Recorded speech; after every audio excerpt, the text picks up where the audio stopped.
Vas-y, on te fait. Cela fait 3 mois que la famille Caplin s'est lancée dans l'aventure du zéro déchet. Et depuis, pas mal d'habitudes ont déjà été bousculées. On a les céréales achetées en vrac, la confiture fait maison, les biscuits qui sont faits maison également ou achetés en vrac. Avant, à quoi ressemblait votre table de petit déjeuner? Les céréales, c'était dans l'emballage, les biscuits, c'était dans les emballages limite emballés un par un, enfin, un truc assez aberrant, quoi, enfin, qui me paraît aberrant maintenant. Pain de mie, brioche. Pain de mie, brioche, voilà ce genre de produits bio, mais de supermarché et industriels, quoi. Et pour moins jeter, il a fallu forcément s'investir davantage, notamment dans les courses, 2 heures de plus par semaine. Des fois, j'aurais envie de choisir la facilité et puis on essaye de se raisonner et de se dire que voilà, ça a un impact pour plus tard et puis ça montre aussi à nos enfants des valeurs qu'on a envie de leur transmettre, quoi. L'organisation des poubelles a elle aussi changé. Elles se sont multipliées. Jaune, grise, papier, vert, compost. Mais il reste quand même toujours d'irréductibles déchets. Bouteilles de lait, pas mal de contenants plastiques, etc. Où là, il faut vraiment qu'on aille beaucoup plus loin dans la démarche, voire même qu'on consacre encore plus de temps à trouver des alternatives. Autre souci, les couches d'Adèle. Mais pour le reste... Alors, 0,2. 200 grammes de déchets en bon 4 jours. Au début, on devait être, je crois qu'on devait être aux alentours de 5 à 6 kilos par semaine de déchets noirs. Là, on a réduit, on doit être à 3-4 à peu près. Avec les couches. Avec les couches. Et quand il n'y aura plus les couches, par contre, je pense que ça va être assez spectaculaire, là. La famille Kielbasa a elle aussi bien avancé en 3 mois. Nous la retrouvons dans un moment clé du changement, faire ses courses. C'est toi qui prends les pépites. Voilà. Pépites, les noires. Hein. On a toujours nos petits sachets avec les enfants ou des petits sacs qu'on réutilise qu'on avait déjà.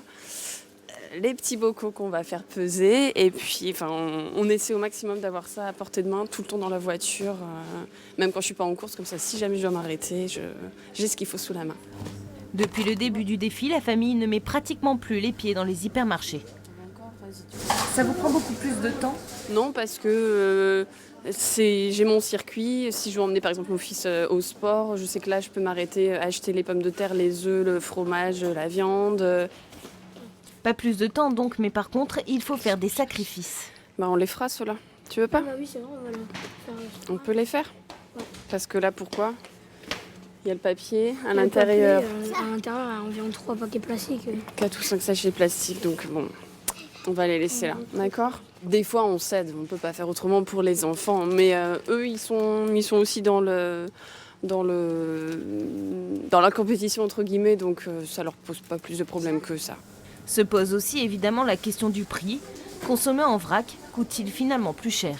Moi, je sais ce que je peux acheter ici, je sais ce que je peux acheter ailleurs, et au final, on ne dépense pas forcément plus qu'avant, au contraire, parce qu'on fait attention, on fait peut-être plus attention. C'est sûr que si vous voulez acheter des plats tout préparés, là vous êtes perdant, mais si on achète pour faire soi-même, je pense que tout le monde peut s'y retrouver sans problème. Finalement, c'est surtout le temps qui peut manquer. Sophie, styliste infographiste de métier, est en congé parental. Cet après-midi, elle va faire les gâteaux qu'elle a refusés à son fils au magasin et elle le concède. Le zéro déchet, ça prend du temps. Si on enchaîne sa journée de boulot, on rentre le soir, on doit faire des petits biscuits ou encore la brioche, ça peut être... voilà, on y réfléchit à 2 fois, je pense. Mais ces efforts paient, le bilan est plus que positif. La famille a divisé par 2 le poids de ses ordures en 3 mois. Début décembre, on était à plus de 9 kilos d'ordures ménagères avec les couches, j'entends bien. Aujourd'hui, pour cette semaine, on est à 500 grammes plus 4,5 kg, donc 5 kilos d'ordures ménagères.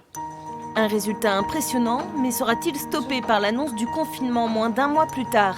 Découvrez comment nos 2 familles se sont organisées dans le prochain épisode.